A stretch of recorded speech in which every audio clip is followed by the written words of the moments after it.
Hello, this is Tony Heller from RealClimateScience.com, setting the record straight about a lot of things. H.L. Mencken said, "The urge to save humanity is almost always only a false face for the urge to rule it. Power is what all messiahs really seek, not the chance to serve." A few months ago, climate crazies in Australia blocked the streets for weeks. They kept people from getting to work, they kept people from shopping, they kept ambulances from coming through. Their goal was to completely disrupt civilization.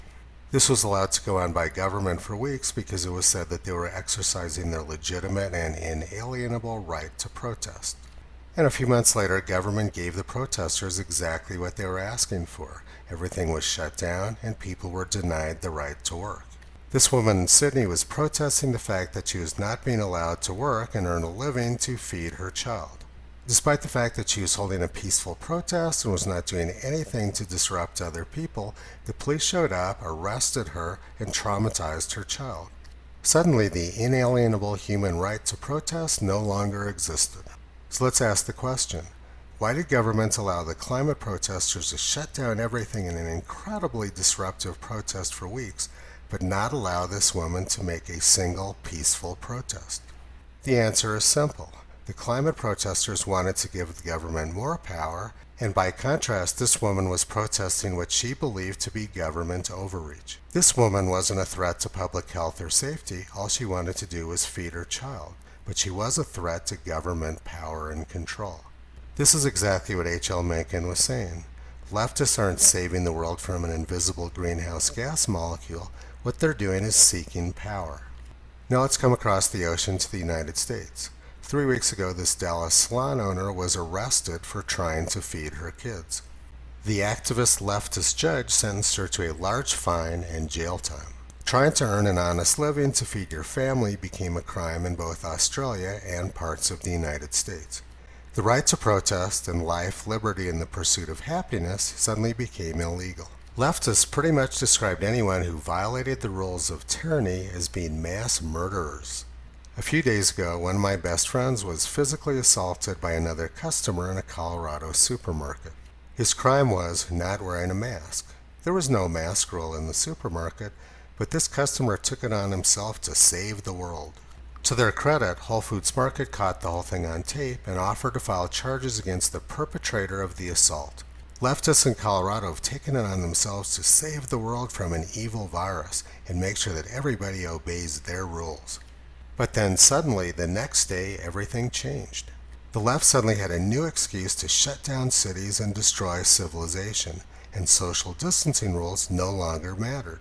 Apparently, the virus knows not to go after social justice warriors. These people don't get arrested for violating social distancing rules and group size rules. Only people trying to make a living to feed their families get arrested. Yesterday, Antifa officially declared a race-based war on America.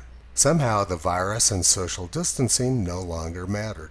The left is not trying to protect civilization from carbon dioxide, and the left is also not trying to protect civilization from a virus. What they seek is power and control. I've been around leftists my entire life, and I've seen that they're willing to change their opinion as many times as necessary to retain power.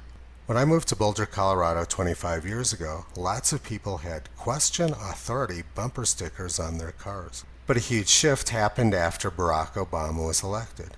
Suddenly it became the rule that you are not allowed to question authority anymore. If climate fraudster Michael Mann says something, it's not allowed to be questioned. It doesn't matter how ridiculous or dishonest his statement is. The press and the political left treat this clown as some sort of god. Leftists are involved in a lot of really dangerous things right now. These things are uncomfortable to look at, and many people have chosen to close their eyes and pretend they don't see them. 225 years ago, Edmund Burke said, "The only thing necessary for the triumph of evil is for good men to do nothing."